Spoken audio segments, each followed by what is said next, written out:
Halo, selamat malam Kidi Parents dan Kidi Badis. Selamat datang di acara Aji Live dari Kidi Care Center bersama dengan saya, Dr. Amelia sebagai moderator untuk acara Aji Live kita hari ini. Nah, pada hari ini kita akan membahas nih salah satu topik yang sangat menarik, yaitu mengenai anak saya nakal banget, saya harus gimana ya menghadapinya. Untuk membahas topik kali ini, kita akan ditemani oleh Ibu Evita Imelda, Magister Psikologi. Beliau merupakan lulusan dari Universitas Katolik Atmajaya Jakarta, kemudian melanjutkan Magister Profesi Psikologi Kekhususan Klinis Anak di Universitas Indonesia. Oke, tanpa berapa lama lagi kita mulai saja ya Ibu. Selamat malam Ibu. Selamat malam, Dokter Ardel. Selamat malam, pribadi. Apa kabar semua? Sehat semuanya harusnya. Bagus, bagus. Ibu. Sekarang kita mulai aja ya Bu, langsung untuk pertanyaan pertama. Sebenarnya Boleh. dalam praktik sehari-hari sering banget gak sih menemukan orang tua yang mengeluhkan kalau ibu ini anak saya nakal banget gitu. Kira-kira aja sih yang sering dikeluhkan oleh para kiddie parents?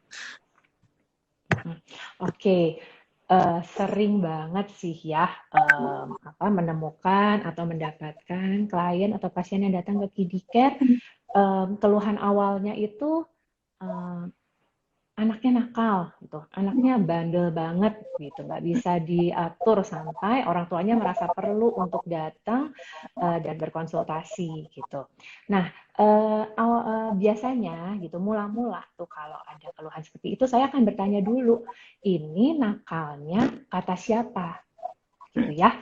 Kata orang atau kata orang tuanya gitu. Kenapa ini mesti ditanyakan? Bagi saya karena uh, ada anak yang uh, kayaknya kalau di luaran tuh dibilang bandel banget, tapi kok di rumahnya justru baik-baik aja, atau malah sebaliknya di luar tuh oke gitu ya, di rumahnya malah bandel banget gitu.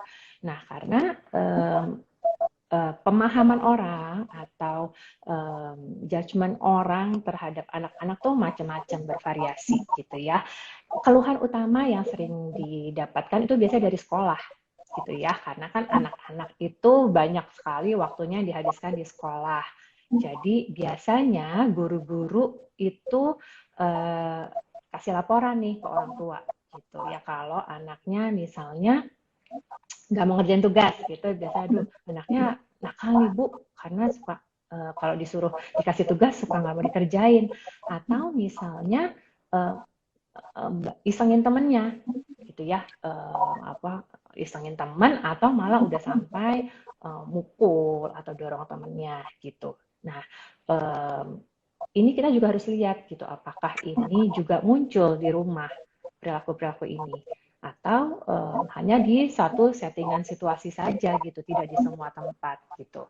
Nah, setelah itu baru nanti saya akan bertanya lebih lanjut, kira-kira jenis-jenis yang dikatakan nakalnya ini apa saja sih gitu, karena kan macam-macam sekali nakal ini. Oke, seperti itu sih Dokter Adel. Oke, Ibu ini ada yang bertanya, Bu bagaimana caranya menghandle anak yang ditegur tetapi tidak mempan dan tidak takut untuk dipukul? Ini pasti sering banget ditemui pada kehidupan sehari-hari. Kalau gitu menurut Ibu kira-kira apa yang harus dilakukan ya sebagai orang tua? Oke, ini anaknya usia berapa ya, Pak? Oke, karena um, kita juga harus memposisikan gitu ya sesuai dengan usia anak gitu. Kalau anaknya memang secara komunikasi belum bisa dikasih pengertian panjang lebar, ya kita ngomongnya juga harus singkat dan jelas gitu ya. Nah, sebenarnya sih kalau dibilang gimana cara handle anak yang ditegur nggak mempan, kita harus 9 tahun ya ini ya.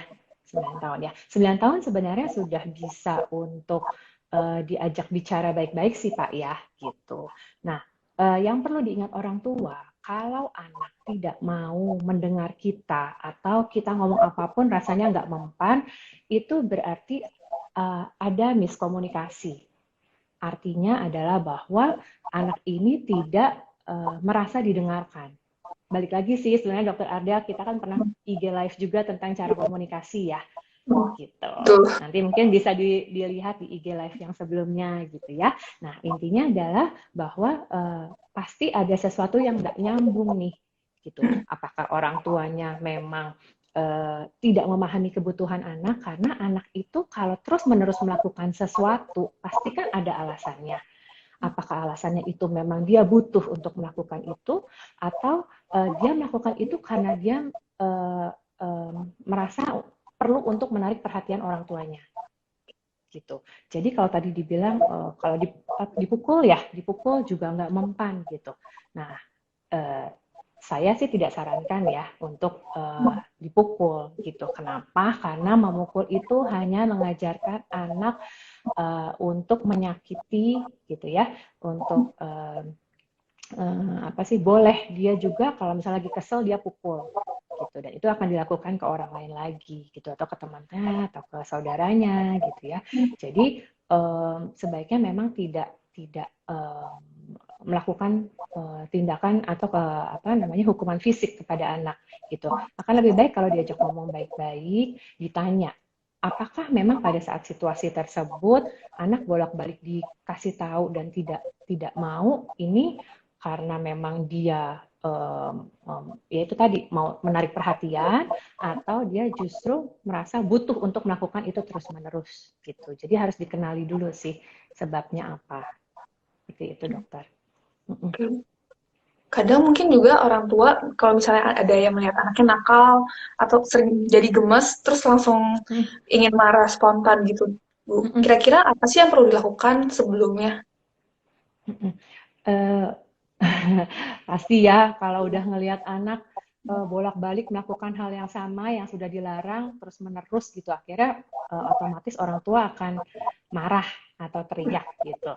Nah, memang kembali lagi kita harus mengatur emosi kita dulu gitu ya. Jadi artinya kita karena kan kita tahu prinsipnya kalau kita mau komunikasi sama anak, jangan pakai suara yang kencang dulu, yang volumenya tinggi. Karena biasanya anak juga akan menaikkan volume suaranya juga, gitu ya. Atau kita teriak, dia akan balas teriak, gitu. Jadi sebaiknya kita siapkan diri dulu nih, gitu ya. Kita siapkan diri dulu untuk bisa berkomunikasi yang benar dengan dia. Gitu. Jadi dimarahin boleh, ditegur kan ya istilahnya ya. Tapi kita jangan marah-marah gitu. Jadi kita kasih tahu apa yang kita harapkan dari dia, dan perilakunya saat ini tuh membuat kita merasa apa gitu. Jadi misalnya anaknya lompat-lompat terus, lompat-lompat di kursi atau di sofa gitu. Sedangkan kita kan takut ya, bahaya, takut jatuh gitu. Nah, tapi anaknya tetap asik aja lompat-lompat terus. Nah, di situ kita harus memahami dulu nih kenapa ya dia suka sekali lompat-lompat di sofa ini. Apakah karena memang dia lagi suka lompat-lompat, atau memang sofa itu membuat dia apa ya, mungkin sofanya enak kali ya dok gitu, dilompatin jadi kayaknya enak gitu ya. Nah itu kita tanya sama dia, kenapa sih kamu senang sekali lompat di sofa ini gitu. Setelah kita tahu reasonnya gitu, kalau dia bilang bahwa iya sofanya empuk gitu ya, sofanya enak gitu, oke, tapi kira-kira sofanya untuk apa ya, buat lompat atau buat duduk gitu. Nanti kita juga bisa tawarkan ke dia, kalau memang kamu mau lompat, kira-kira apakah bisa di mana, di taman kah atau di ruang lain kah, seperti itu. Jadi ya kita harus pahami dulu sih kebutuhan anak tuh apa, saat itu situasinya bagaimana, dan itu akan membuat kita bisa menghandle dengan lebih tepat. Oke, baik Bu. Tapi kan kalau untuk yang kasus tadi kita mendengarkan reasoning anak, kemudian kayak kita memberikan penjelasan, mungkin hanya bisa dilakukan kalau misalnya anak-anaknya umurnya sudah cukup besar, jadi anaknya sudah mulai mengerti. Kalau misalnya anaknya baru kayak seperti umur 2-3 tahun, itu bagaimana cara menghadapinya ya? Sebenarnya prinsipnya sih sama saja. Jadi artinya kita tanya sama dia, gitu ya. Kamu mau lompat-lompat? Oke, gimana kalau kita lompat-lompatnya di tempat lain saja, gitu. Atau ya pokoknya tawarkan, kira-kira menurut kamu tempat mana lagi ya yang kita bisa lompat-lompat tanpa kamu nanti jatuh atau jadi berbahaya seperti itu. Jadi prinsipnya sama. Kita tanyakan pada anak, kita tahu gitu kira-kira what's the reason behind it gitu. Jadi supaya nyambung gitu ya. Kita nggak cuma sekedar marahin, nggak cuma sekedar bilang nggak boleh. Karena kalau kita bilang nggak boleh, pasti dia akan nanti sekarang aja Makin diem jauh. gitu ya. Nanti kita meleng sedikit, dia akan lakukan lagi hal yang sama gitu. Oke, mungkin ada alasan nggak sih Bu, kenapa kalau misalnya anak semakin dibilang nggak boleh, jangan, itu makin sering malah dilakukan? Seringnya gitu ya. Iya. Udah dibilangin nggak boleh, masih terus juga. Sebenarnya sih gini, anak-anak itu kan memang kontrol dirinya juga dia masih belajar ya, mengontrol dirinya, mengontrol dorongan-dorongan yang ada dari dalam dirinya. Jadi kalau dia suka, dia senang melakukan sesuatu, rasanya pasti ingin diulang-ulang lagi gitu. Nah, terkadang kita udah bilang nggak boleh atau kita bilang jangan, tapi dia masih tetap lakukan. Ya berarti mungkin dia masih kesulitan untuk mengontrol dorongan ini, atau terkadang ini juga salah satu indikasi bahwa anaknya cari perhatian. Gitu ya. Dengan dia melakukan lagi, dia merasa bahwa mamahnya perhatiin dia nih gitu. Mamanya lagi sibuk sama dedeknya. Terus aku mau ini lompat-lompat deh gitu. Biasanya kalau aku lompat-lompat, mama pasti langsung datengin aku gitu ya. Ninggalin dedek misalnya seperti itu. Nah, itu bisa jadi salah satu faktor gitu yang membuat anak tidak mendengarkan kita gitu ya, yang selalu mengerjakan hal-hal yang selalu kita bilang nggak boleh diulang-ulang lagi. Kalau misalnya dari pembicaraan tadi, berarti kan anak sering banget nih salah satu alasan menjadi nakal itu gara-gara mencari perhatian sebenarnya. Misalnya nih orang tua kan sebenarnya kadang sibuk ngerjain pekerjaan kantor gitu misalnya, terus atau ngurusin adiknya, gimana sih cara kita memberikan perhatian ke anak tersebut? Oke, ya memang kan selalu kita punya kegiatan lain ya, kesibukan lain gitu. Nah, prinsipnya adalah bukan berarti juga orang tua harus kerja terus gitu ya, maksudnya nggak pernah perhatiin anak, atau misalnya sebaliknya perhatiin anak terus, nggak bisa melakukan hal-hal yang lain gitu. Nah, kita usahakan bahwa setiap kali kita ada di rumah misalnya ya, berdekatan dengan anak, kita berikan seluruh perhatian kita, diri kita kepada anak ini gitu. Jadi seharian udah kerja, seharian udah nggak dilihat anak gitu ya. Nah, begitu ada misalnya anaknya mau cerita tentang sesuatu yang terjadi di pas sekolah misalnya, atau misalnya tadi dia lagi ngapain sama adiknya gitu ya, pengen cerita nih. Oke, mama papanya ada nih datang gitu ya, di sebelah duduk, tapi misalnya sibuk main HP. Jadi bukan memberikan seluruh perhatian kepada anak cuma fisiknya aja, fisiknya deketan gitu ya, fisiknya mendampingi, tapi secara perhatian gitu ya, atensinya nggak diberikan sepenuhnya pada anak. Jadi sebenarnya adalah nggak ada batasan bahwa harus berapa jam bermain sama anak gitu, harus berapa jam mendampingi anak. Tapi pada saat kita punya kesempatan untuk melakukan hal tersebut, kita usahakan kita benar-benar ada buat anak itu gitu, sehingga anak ya dapetin perhatiannya gitu, bukan cuma sekedar mamahnya ada di samping tapi pikirannya kemana-mana gitu, ke kerjaan, ke apalah game-gamenya misalnya, bapaknya gitu ya udah capek seharian kerja pengen main juga. Oke. Kasih dulu perhatian sama anak, jadi begitu selesai sampai di rumah langsung gitu berusaha untuk meluangkan waktu bersama anak pada saat anak misalnya belum tidur ya gitu, luangkan waktu, dampingi dia melakukan kegiatan-kegiatannya dia. Nanti kalau anak udah tidur ya kita lanjut lagi ke hal-hal lainnya.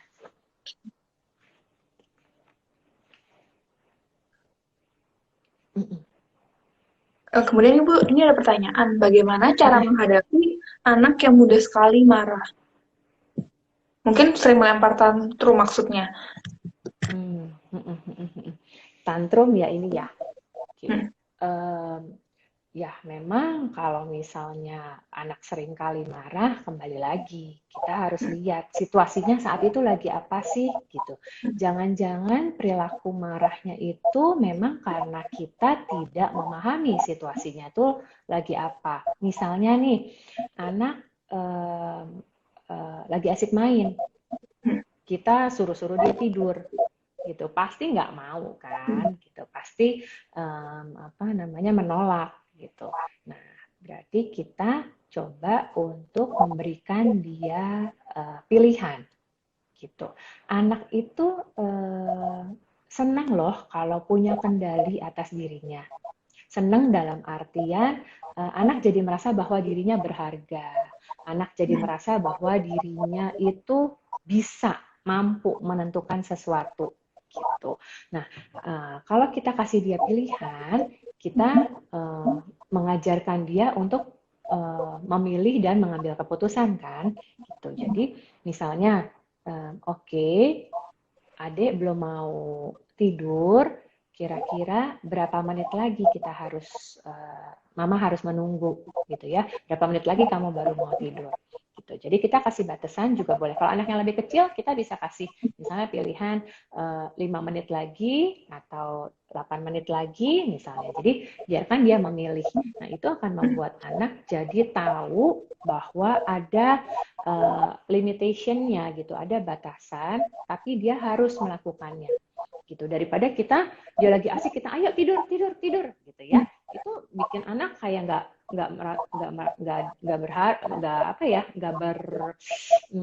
bisa gitu menentukan sesuatu. Belum mau, nanti dulu gitu ya. Dan akhirnya jadi perang kan, kalau anak nggak mau, ibunya suruh terus kayak gitu, ayo sekarang nggak mau, ayo sekarang nggak mau, akhirnya ngamuk lempar barang dan sebagainya. Jadi lebih baik kita cari jalan. Oke, kita tanyakan kira-kira kalau belum mau sekarang, mau berapa lama lagi, misalnya seperti itu. Jadi diajak berdiskusi juga ya Ibu ya. Kemudian anak juga jadi mandiri, bisa menentukan nanti maunya seperti apa. Betul gitu. Karena kan memang ya itu tadi saya bilang, kalau anak yang menentukan, ya kita juga bisa bilang bahwa oke, tadi Dede udah bilang loh 5 menit lagi dan ini waktunya sudah habis 5 menit. Jadi ibaratnya kalau orang tua suruh tutup mainannya gitu ya, dia harus bergegas melakukan hal yang lain, ya memang itu karena pilihan dia, bukan karena suruhan orang tuanya. Karena kadang-kadang kalau suruhan orang tua, anak merasa enggak, kan aku nggak mau kayak gitu. Oke. Kemudian ada pertanyaan, saya punya 3 anak, tapi cuma satu anak yang nakal banget. Padahal saya sudah menerapkan cara samain dalam pengasuhan. Kira-kira hal ini kenapa ya? Ya, 3 anak, satu aja nih yang Iya. nakal gitu ya. Oke. Karena tadi dibilang juga pengasuhannya sama ya. Nah, bisa jadi karena memang kebutuhan tiap anak-anak beda, temperamennya juga beda-beda gitu. Jadi mungkin yang 2 ini bisa anteng nih gitu, cuman baca buku aja gitu, dia bisa anteng berjam-jam. Sementara yang satu lagi bisa jadi anaknya yang aktif gitu ya, aktif yang pengennya main sana, main sini, lari sana, lari sini gitu, sehingga akhirnya kelihatannya kok beda gitu ya, kok apa sih, nggak bisa diem gitu ya, nggak kayak kakak-kakaknya gitu misalnya, atau nggak kayak adiknya gitu. Akhirnya jadinya kita mencap apa? Nakal, karena berbeda dari yang lain gitu. Padahal kan sebenarnya perkembangan setiap anak tuh beda ya. Ada ya, mungkin kalau yang misalnya kasusnya ini yang 2 tuh udah agak lebih besar, jadi mungkin memang sudah bisa lebih mengatur dirinya. Sementara yang masih kesana kemari tuh cenderung lebih muda usianya gitu ya. Atau misalnya juga bisa jadi memang karena masalah beda sifat aja gitu. Yang lain itu senengnya santai-santai, diam-diam, nonton. Yang satu ya aktif bergerak, gitu, aktif mengeksplorasi. Jadi sebenarnya bukannya karena dia nakal, bukan karena dia bandel, tapi karena memang punya kebutuhan yang berbeda atau ada di tingkat perkembangan yang berbeda. Seperti itu sih Dokter Ardel. Oke, dok. Mm-mm. Kemudian kalau ada pertanyaan, kalau misalnya anak nih sudah terlanjur nakal, mungkin nggak sih bisa berubah? Oke, terlanjur nakal ya kan balik lagi ya kita berusaha untuk kita nggak bilang bahwa anak ini nakal ya kita eh, bukannya nakal tapi ada kebutuhan dia atau ada perasaan dia yang tidak kita pahami sehingga membuat anak berperilaku demikian. Jadi kalau memang anak ini terus-menerus menampilkan perilaku yang tidak sesuai, nah kita cari tahu nih kenapa gitu. Jadi apa namanya bukannya kita diemin gitu ya atau kita hanya kasih label oh emang dia nakal lah nggak bisa nih udah emang bandel lah nggak bisa dibilangin enggak gitu. Kita secara aktif sebagai orang tua berusaha untuk mencari tahu sebenarnya apa alasan anak melakukan hal tersebut. Pasti bisa diubah gitu ya, pasti bisa diperbaiki gitu. Asal kita tahu apa alasannya sampai anak melakukan hal tersebut gitu. Nah, setelah kita tahu, kita penuhi kebutuhannya, misalnya dia kebutuhannya pengen bergerak gitu ya, pengen lari-lari, ya udah kita kasih dia kebutuhan tersebut. Sebenarnya gini, kadang-kadang anak-anak itu sebenarnya baik-baik aja kok, enggak nakal, enggak kenapa-napa, tapi dia tidak sesuai dengan ekspektasi kita sebagai orang tua. Artinya orang tua pingin anaknya udah diem-diem deh, tenang, gak mau ribut gitu ya, pusing ya. Sementara ya itu tadi, secara karakter anaknya itu memang senang bergerak gitu ya, maksudnya senang eksplorasi gitu ya, nggak bisa diem. Nah, kalau kayak gini kan sebenarnya nggak apa-apa, apalagi misalnya anak-anak yang balita ya, itu kan lagi aktif-aktif ya ke sana kemari, cobain segala macam, apalagi belum tahu konsekuensi kan. Kalau udah jatuh gitu baru dia tahu oh sakit gitu ya, belum bisa mengira-ngira gitu kan. Nah jadinya itu kita nggak bisa gitu bilang bahwa dia bandel ya, mungkin memang anaknya sedang dalam tahap yang seperti itu. Jadi bukannya anaknya yang nakal, tapi kitanya yang nggak paham. Sehingga kita cenderung kasih label sama anak bahwa anaknya nakal gitu. Kalau begitu kan sebenarnya setiap anak itu berbeda-beda ya, Bu, temperamennya, perkembangannya. Kemudian bagaimana sih batas nakal yang wajar untuk anak dan kapan kita perlu berkonsultasi dengan psikolog? Batas wajar.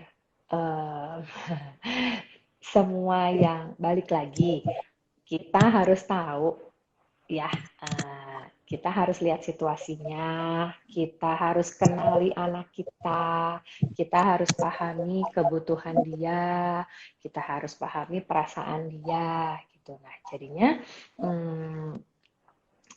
setelah itu kita baru bisa menempatkan diri, oke saya bisa handle, oh saya bisa lakukan ini, oh berarti anak saya pengen begini, saya akan lakukan hal ini, gitu ya.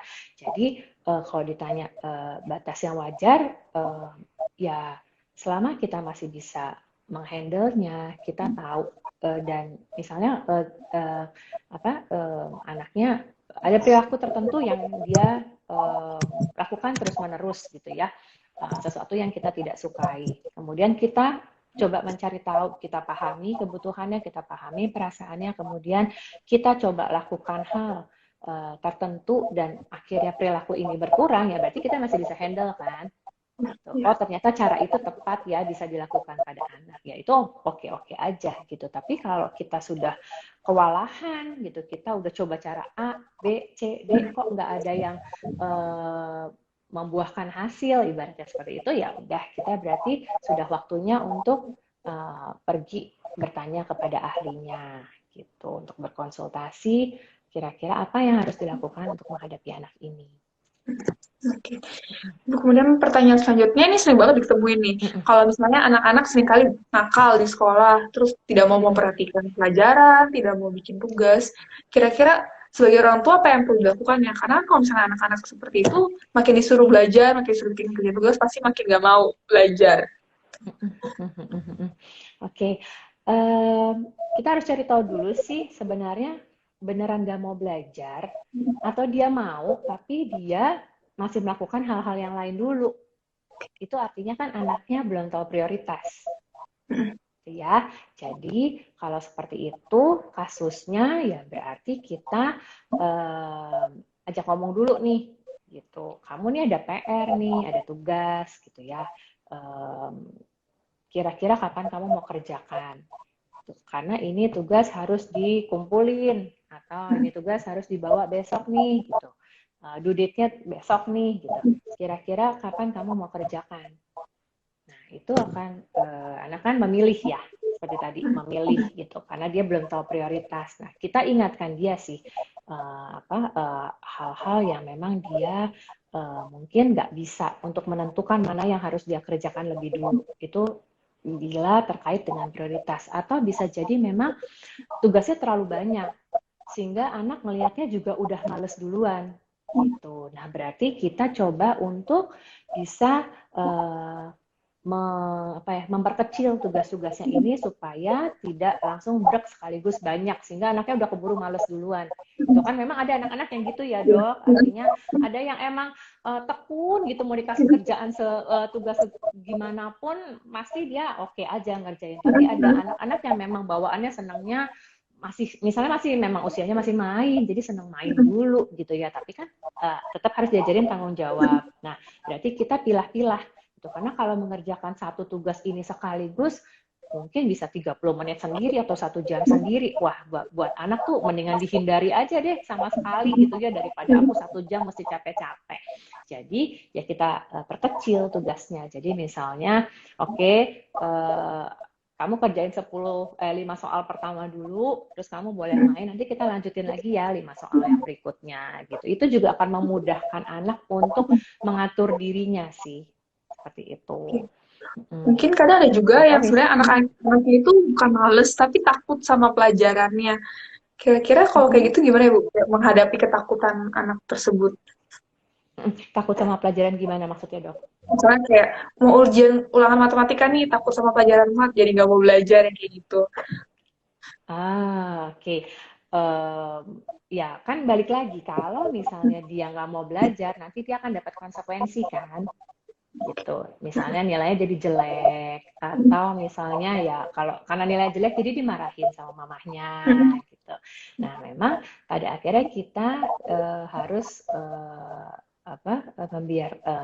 memberikan kesempatan kepada anak untuk mengalami hal-hal kayak gini supaya dia tahu dampak atau konsekuensi dari perbuatannya gitu. Kalau dibilang bahwa karena dia takut sama pelajarannya atau dia takut sama gurunya jadi dia nggak mau belajar ya dia akan merasakan bahwa nanti ada konsekuensinya dan di situ nanti orang tua bisa ajak diskusi ya bisa ngobrol gitu. Oke kan kalau kamu nggak belajar akhirnya dapat nilainya jelek kalau dapat nilai jelek terus-terus begini akhirnya gimana itu bisa tinggal kelas atau misalnya jadi dipanggil sama guru gitu.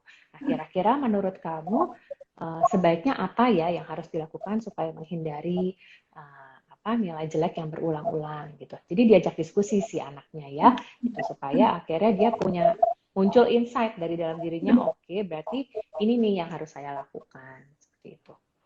Oke, Ibu. Kemudian ada pertanyaan, saya dan suami bekerja, kemudian anak-anak biasanya dititipkan di rumah kakek dan neneknya. Kalau di sana biasanya anak-anaknya perilakunya baik, tetapi ketika balik lagi ke rumah jadi sudah diatur. Nah, kira-kira hal ini kenapa bisa terjadi? Oke, balik lagi nih ya, kata siapa nih nakalnya gitu. Mungkin kalau ditanya sama kakek neneknya enggak, baik kok gitu ya. Tapi kok orang tua melihat bahwa kenapa ya gitu ada perbedaan ya. Bisa jadi memang caranya juga beda gitu. Misalnya sebenarnya memang anaknya cenderung tidak mau menuruti sih apa kata apa yang seharusnya gitu.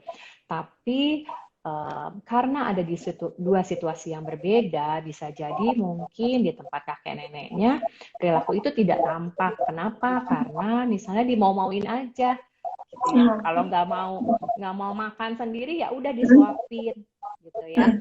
Sementara kalau di rumah orang tuanya kan berharapnya ya udah harusnya sudah bisa dong makan sendiri gitu. Anaknya nggak mau, anaknya marah gitu, teriak dan sebagainya, sehingga akhirnya orang tua kenapa ya gitu, tanpa tahu bahwa sebenarnya di tempat yang lain bukan karena dia tidak menunjukkan perilaku tersebut, tapi ya perilaku tersebut jadi tidak bisa muncul karena memang diberikan respon yang berbeda.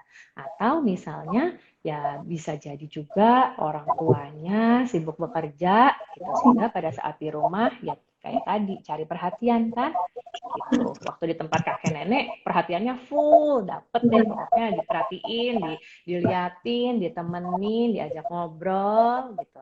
Tapi begitu di rumah misalnya orang tua capek pulang kerja, udah nggak menyempatkan waktu untuk bersama anak, akhirnya ya udah gitu, pokoknya ya masing-masing gitu, sendiri-sendiri aja, sehingga akhirnya anak juga jadi berulah kan untuk mendapatkan perhatian itu. Ya, jadi seperti yang tadi udah kita bicarakan, ya intinya adalah bahwa coba untuk memberikan perhatian atau membuat kesempatan untuk bersama anak, mendampingi anak tuh kita benar-benar memberikan seluruh perhatian kita supaya anak juga tidak berulah. Gitu. Mungkin sering kejadian juga nih, misalnya ada dua anak, terus kakaknya lagi belajar, terus adiknya ikut-ikutan gangguin kakaknya ingin itu belajar juga. Itu kira-kira bagaimana ya untuk memberikan pengertian kepada adiknya kalau misalnya kakaknya ini lagi fokus, jangan diganggu dulu gitu. Bisa jadi adiknya mau ikut-ikutan kakaknya sih gitu. Kakaknya belajar gitu ya, dia ngeliatin kakaknya melakukan hal tersebut, jadi dia pengen tahu juga. Nah, kita bisa tuh, misalnya kita, kenapa adik juga mau tulis-tulis ya gitu. Adik mau kayak kakak juga nih belajar, yuk nih disediakanlah kertas, buku, alat tulis gitu. Jadi supaya dia juga bisa berdekatan dengan kakaknya, juga melakukan hal-hal apa misalnya gambar, mewarnai atau apa saja gitu ya, supaya masing-masing punya kesibukan. Kan kadang-kadang adik-adik kalau ngeliat kakaknya lagi belajar nggak bisa diajak main kan, ini ya pengen main sama-sama gitu. Tujuannya sih sebenarnya karena bisa jadi karena adiknya merasa kesepian nih, kakaknya di kamar terus nih, nggak ada waktu buat main sama-sama, akhirnya dia mulai iseng gitu. Jadi memang oh berarti ini kan kebutuhannya adiknya pingin main. Nah, berarti kita harus kasih pengertian juga, kakak lagi belajar. Nah, kalau adik mau, adik juga bisa belajar. Jadi nanti kalau kakak selesai baru bisa main sama-sama, seperti itu. Oke. Kemudian ada sering juga nih kalau anak-anak kadang sering nangis, teriak, mukul. Sebenarnya karena mereka nggak bisa menyampaikan apa yang mereka inginkan. Nah, kira-kira sebagai orang tua apa yang dapat dilakukan ya untuk mengerti anak apa yang diinginkan anak? Mungkin misalnya anaknya masih 1 tahun, 2 tahun itu cuma hanya bisa nangis gitu. Kalau cuma bisa nangis berarti memang PR orang tuanya ya untuk mengenali situasi saat itu. Jadi ini kalau anaknya belum bisa ngomong sih gitu, apakah memang anak lagi merasa nggak nyaman, atau anak lapar, atau anak ingin sesuatu yang kita nggak paham gitu ya. Nah itu yang harus dikenali dulu sih sebenarnya gitu. Kan bisa jadi karena tidak, ya itu lagi tidak terpenuhi kan kebutuhannya, gitu, tidak diketahui perasaannya, sehingga akhirnya ya marah-marah atau nangis. Oke. Kemudian seringkali juga kalau anak sulit untuk disuruh makan sama sulit tidur. Nah, kemudian malah jadinya malah bertantrum, suka melupakan makanannya, malah nangis. Kira-kira apa yang dapat dilakukan orang tua ya ibu pada keadaan seperti ini? Sulit disuruh makan itu maksudnya lagi melakukan sesuatu nggak gitu. Kita harus lihat dulu nih gitu. sulit makan yang memang maksudnya nggak mau makan, atau memang menunda kegiatan makan karena sedang melakukan kegiatan lain. Nah, sebagai orang tua kita juga harus ini sih sebenarnya kasih batasan gitu ya, kasih rules pada anak supaya anak juga bisa bertanggung jawab terhadap aturan-aturan yang sudah dibuat oleh orang tuanya. Jadi kalau waktunya makan ya makan, waktunya tidur ya tidur, tapi kembali lagi kita harus juga pahami saat itu anak lagi bagaimana. Kayak misalnya dia sedang asik main, ya, atau lagi ngerjain tugas, pokoknya udah lagi bener-bener lagi konsentrasi nih ya. Terus jam 7 nih waktunya makan kan gitu. Nah, kita tanyakan sama dia, kalau dia belum mau, kita panggil belum mau, kita sampaikan bahwa ini sudah waktunya makan, ini sudah jam 7, kita sudah harus berkumpul di meja makan sama-sama. Nanti setelah kita makan, kamu bisa segera kembali lagi untuk mengerjakan tugas-tugas kamu. Atau misalnya kita kasih yaitu tenggat waktu, misalnya oke, kira-kira mama, papa tunggu deh 5 menit lagi, tapi kamu harus sudah kumpul di meja makan untuk kita makan sama-sama, misalnya seperti itu. Jadi kita lihat apa yang sedang dia lakukan, kira-kira apakah kita bisa untuk berdiskusi sama dia, kemudian ya dijalankan. Itu kalau memang dia belum mau juga, ya terpaksa kita panggil kan. Oke, Bu. Untuk pertanyaannya sebenarnya sudah habis. Mungkin Ibu ada take home message untuk para Kidi Badis yang ingin disampaikan? Oke. Sebagai orang tua itu kembali lagi ya, kita harus mengenali anak kita. Ya, mengenali itu bukan cuma sekedar dia suka apa, tapi kita juga harus tahu dia nggak suka apa. Gitu. Sehingga kita jadi punya gambaran yang penuh terhadap apa sih sebenarnya yang mendasari perilaku seorang anak. Gitu. Jadi misalnya nih anak melakukan hal-hal yang tidak sesuai atau tidak berkenan sama kita, kita jangan cepet-cepet melabel dia nakal. Kenapa? Karena kita harus hati-hati loh dengan pemberian label ini. Kenapa? Karena kalau kita sudah sering bilang, kamu tuh nakal banget ya, mama tuh bingung deh ngadepin kamu. Kamu tuh nggak bisa dibilangin ya. Nah, itu akan masuk gitu ya ke pikiran anak, sehingga malah kadang-kadang akhirnya dia berperilaku seperti apa yang selalu kita katakan gitu, apa yang selalu kita bilang.